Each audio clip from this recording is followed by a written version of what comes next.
Olá, pessoal. Boa tarde para quem é da tarde, bom dia para quem é do dia e boa noite quem vai nos ouvir e apreciar as imagens à noite.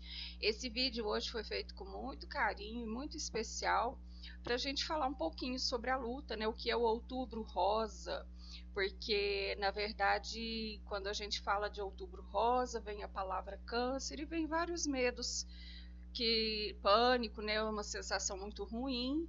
E aí nós vamos tentar desmistificar o que seria essa situação que assola grande parte da população feminina.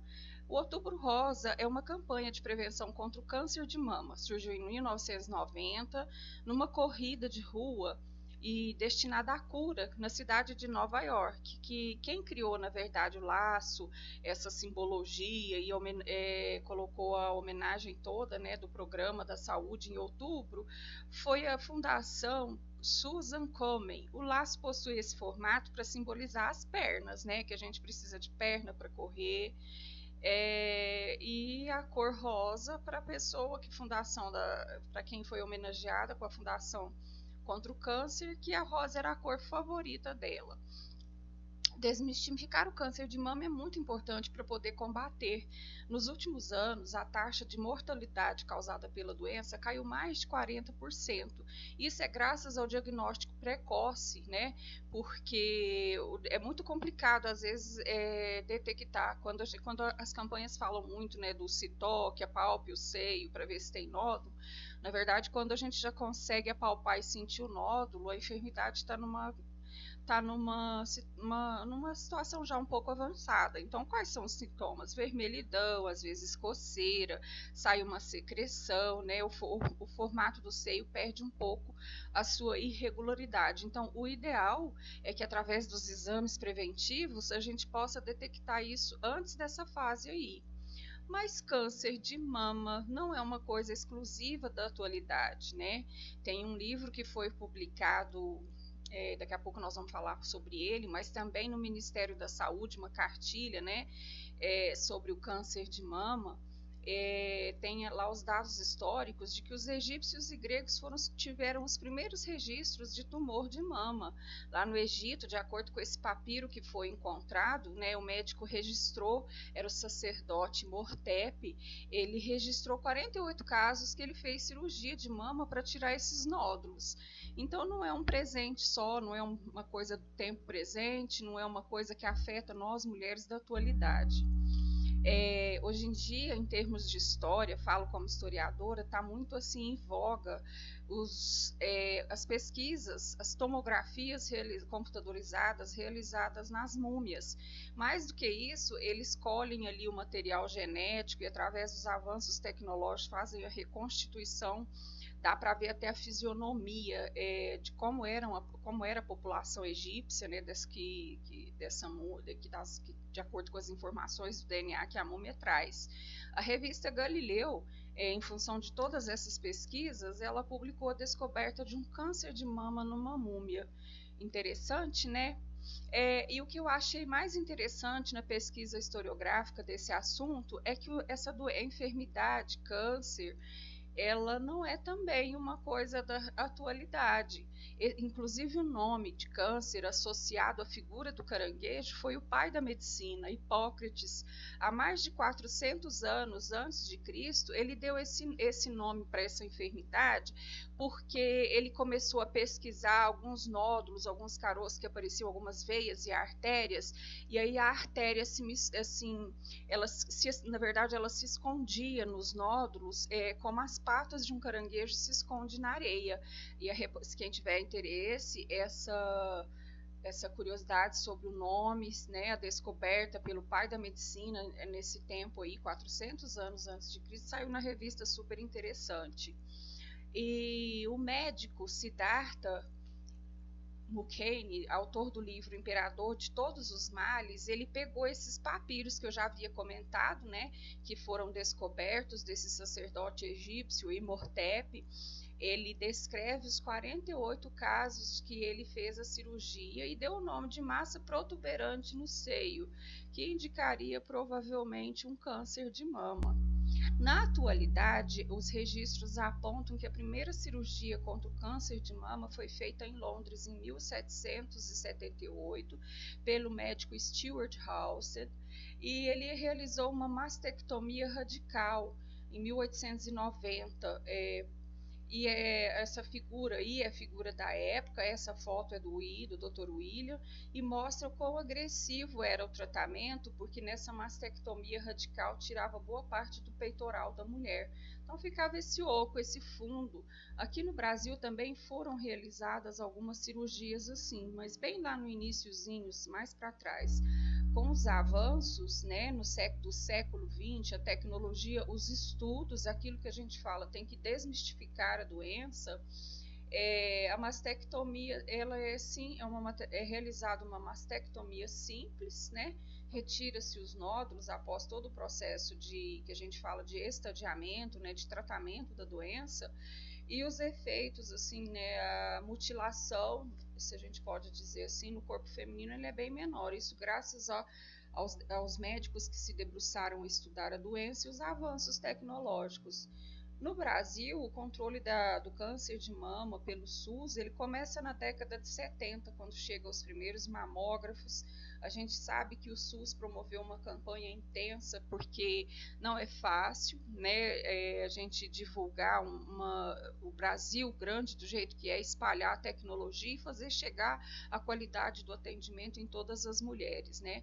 Aí foram criados diversos programas de controle do câncer, de 73 até a 90, né? 2004 vem a política a fundação dos CAISMs aqui em Uberaba também, lançamento nacional de atenção oncológica, e aí a gente sabe de muitas campanhas, né? Os profissionais da saúde indo para a rua, mobilizar a população mesmo, além das mídias, porque se não fizer isso, as camadas mais carentes, né? As camadas que estão mais lá embaixo, que têm um acesso menor ao conhecimento, fica desamparada, e talvez assim é aí que é o mérito de toda a cura que a gente obtém que tem sido precoce, né, através do diagnóstico precoce.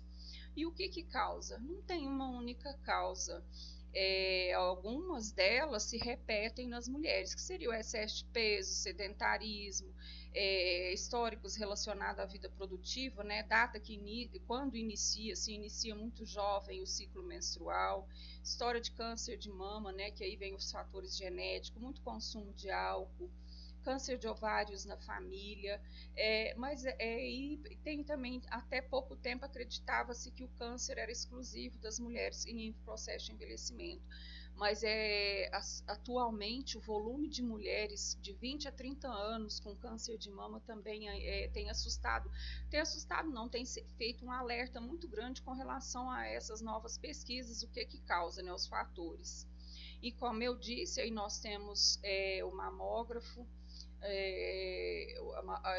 a mamografia ela é feita, né, graças aos avanços tecnológicos.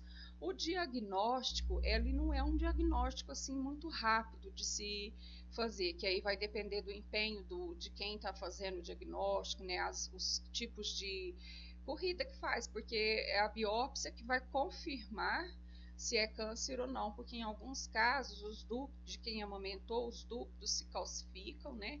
E aí na primeira mamografia pode gerar uma certa confusão com o câncer. Então, assim, que a gente começar esse período de descoberta, a paciência, porque talvez a gente chegar ao laudo conclusivo demora um pouquinho. E mesmo que tenha esse laudo aí de câncer de mama, a gente não tem que desesperar, porque o tratamento hoje em dia ele é muito eficaz. Embora um tanto quanto agressivo, mas é bastante agressivo para o organismo, mas ele é eficaz. E uma grande descoberta que a gente faz estudando, desmistificando, que não existe um único tipo de câncer de mama. Existem vários cânceres, não só na mama, mas no fígado, no pulmão, né, nos órgãos. Quando se fala em câncer, às vezes a gente tem que agora ter esse aprendizado de que não existe um único tipo. No caso do câncer, ele vai ter aí essas 5 variantes, que seria o ductal, o misto, né, o câncer de mama inflamatório, o câncer de mama mucinoso, o câncer de mama lobular.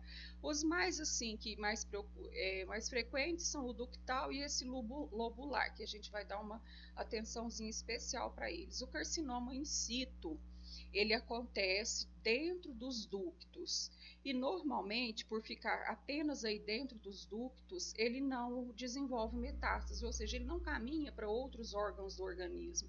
E ele também tem várias fases, né? Dentro lá do ducto, aqui nessa imagem da nossa direita, é como se a gente tivesse um ducto cortado.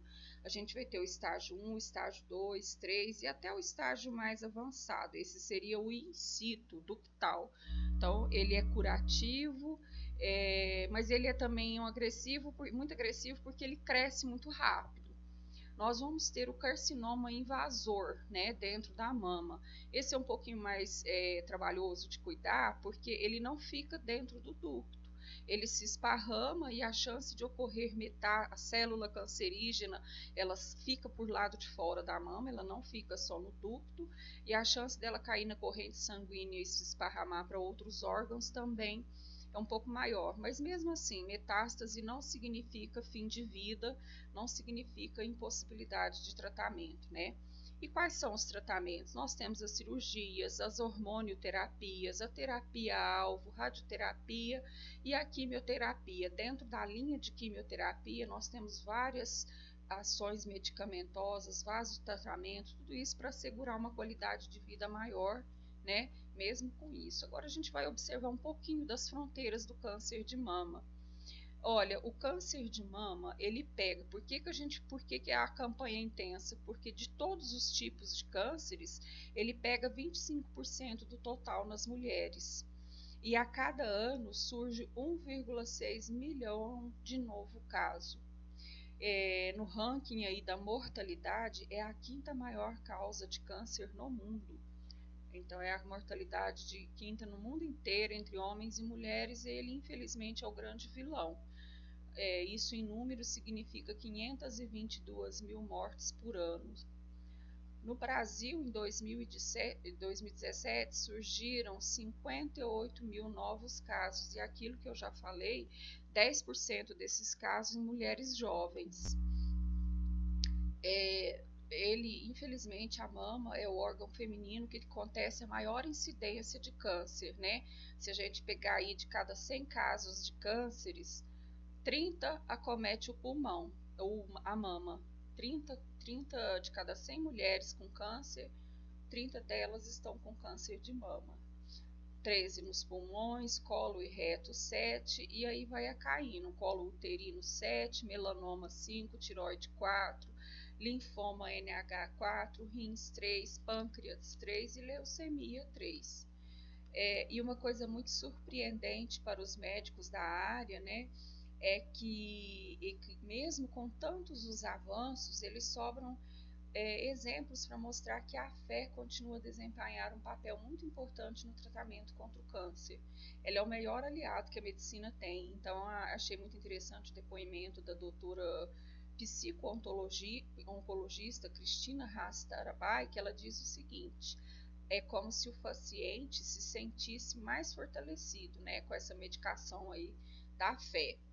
No Instagram tem uma influencer da maturidade que é muito interessante o que ela coloca lá, o depoimento de várias mulheres que foram acometidas pelo câncer de mama. Ela diz o seguinte, a Kika Gama Lobo: eu sou uma pessoa transformada pelo câncer, sou alguém muito melhor.